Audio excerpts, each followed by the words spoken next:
दोस्तों, यदि हम गन्ने के साथ साथ सब्जियों की फसल करें तो उससे हम ज़्यादा लाभ ले सकते हैं, क्योंकि दोस्तों परंपरागत खेती के साथ साथ यदि हम नए नए तरीके खोजेंगे, नए नए तरीके अपनाएंगे तो हमें ज़्यादा उपज मिल सकती है और ज़्यादा पैदावार मिल सकती है। इसके साथ साथ हमें ज़्यादा आमदनी हो सकती है, क्योंकि दोस्तों जो गन्ने की फसल है वो आती है पूरे 1 साल में और 1 साल ही लग जाता है पेमेंट आने में। तो कुल मिलाकर हमारा जो रिटर्न मिलता है वो 2 साल में मिलता है।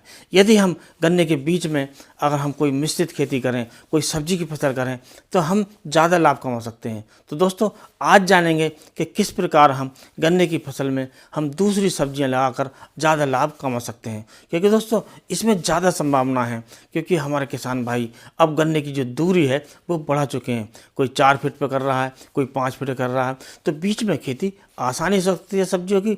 और सब्जी आप जानते हैं कि कोई 2 महीने में, कोई 3 महीने में सब्जी का रिटर्न मिल जाता है, जिससे हमारे किसान भाई लाभान्वित हो सकते हैं। तो दोस्तों शुरू करने से पहले आपसे अनुरोध है, यदि आप चैनल पर नए हैं तो चैनल को अभी सब्सक्राइब कर लें, वीडियो को लाइक कर दूसरे किसान दोस्तों में शेयर करें।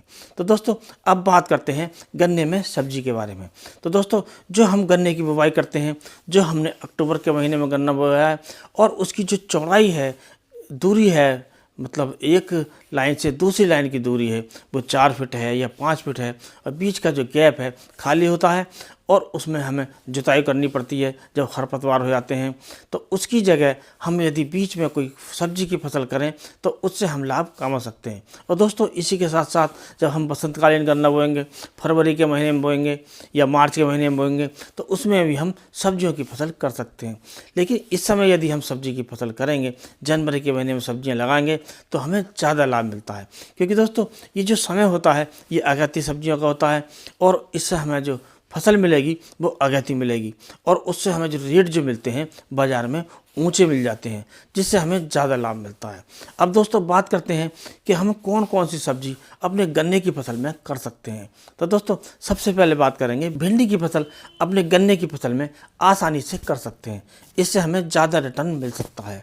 और दोस्तों आज तो हम इन फसलों के बारे में बताएंगे कि कौन कौन सी फसल करते हैं, आगे चलकर हम किस प्रकार करनी है, कौन सी वैरायटी लेनी है, इसके बारे में भी समय समय पर जानकारी आपको देते रहेंगे।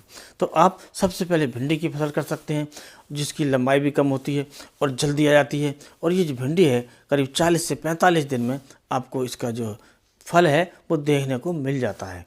अब दोस्तों बात करते हैं खीरे की फसल की। तो हम खीरे की फसल भी इसमें आसानी से कर सकते हैं और जो खीरा है वो हमें अच्छा रिटर्न दे सकता है। और दोस्तों अगैती खीरा हमारा 20 रुपये से 40 रुपये किलो तक आसानी से बिक जाता है। इसी प्रकार भिंडी भी महंगी बिक जाती है और हम खीरे की फसल उसमें कर सकते हैं।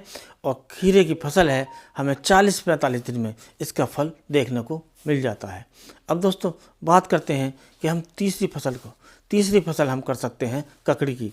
तो दोस्तों ये जो ककड़ी की फसल है ये भी जल्दी आने वाली फसल है, 40-45 दिन में ककड़ी शुरू हो जाती है और इससे जो हमें लाभ मिलता है वो ज़्यादा मिल सकता है, क्योंकि अगैती ककड़ी के हमें बाज़ार में ज़्यादा रेट मिलते हैं। इस प्रकार हम इसकी फसल कर सकते हैं। अब दोस्तों बात करते हैं मिर्ची की फसल की। तो मिर्ची की फसल भी हम अपने गन्ने की फसल में कर सकते हैं, इससे हमें ज़्यादा लाभ मिल सकता है। और बीच में मिर्ची लगाकर इस मिर्ची को तो हम लंबे समय तक ले सकते हैं। अब एक बार मिर्ची लगाकर इसे हम जून जुलाई तक आराम से ले सकते हैं और इससे ज़्यादा लाभ कमा सकते हैं। अब दोस्तों बात करते हैं हम 5वीं फसल की। जो 5वीं जो फसल है हम उसमें कर सकते हैं बैगन की फसल। तो दोस्तों बैगन की फसल गन्ने में आराम से हो सकती है और इससे हम ज़्यादा रिटर्न ले सकते हैं और ये भी मिर्च की तरह लंबे समय तक चलने वाली फसल है। इस प्रकार आप ये गन्ने की फसल में मिश्रित खेती कर सकते हैं, अब सब्जियों की खेती उगा सकते हैं। और इसका सबसे बड़ा जो फ़ायदा है कि हम जो गन्ना कटाई से पहले ही अपना जो रिटर्न है वो ले सकते हैं, क्योंकि सब्जियां जल्दी आ जाती हैं, पहले आ जाती हैं, अच्छा रिटर्न मिल सकता है। और दोस्तों यदि हम इस प्रकार खेती करें तो अपने गन्ने से हम ज़्यादा पैदावार ले सकते हैं। इसके साथ साथ जो दूसरी फसल उगाकर हम अपनी आय बढ़ा सकते हैं। तो दोस्तों आज के वीडियो बस इतना ही।